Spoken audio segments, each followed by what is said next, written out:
আসসালামু আলাইকুম ওয়া রাহমাতুল্লাহি ওয়া বারাকাতুহু। কেমন আছেন? আচ্ছা, কি হয় উনি আপনার? উনি আমার ওয়াইফ হয়। আচ্ছা, ওনার যে এই গলায় এই সমস্যাটা কতদিন থেকে? এই তো প্রায় বছরের কাছাকাছি।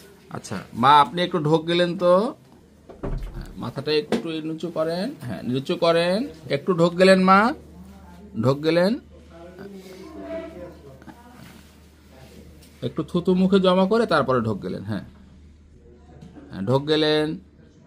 আমরা দেখতে পাচ্ছি যে এটা ঢোক গেলার সাথে সাথে কিন্তু এটা মুভ করতেছে। এটা মোস্ট লাইকলি এক ধরনের ফিস্টুলা হয়েছে। তো আমাদের দেখতে হবে যে এই ফিস্টুলাটার সাথে কমিউনিকেশনটা কোন জায়গায়।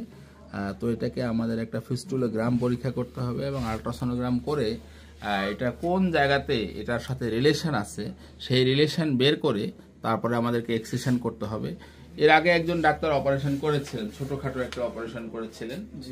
আপনি যেটা বললেন যে চেম্বারের মধ্যেই করছিলেন, তো আমরা এটা চেম্বারে করব না, আমরা ফুল প্রিপারেশন নিয়ে সমস্ত পরীক্ষা নিরীক্ষা করে এটার রুট কোথায় আছে, কোথার সাথে কানেকশন আছে ওটা দেখে তারপরে ইনশাআল্লাহ তাআলা আমরা এটি অপারেশন করে দেব।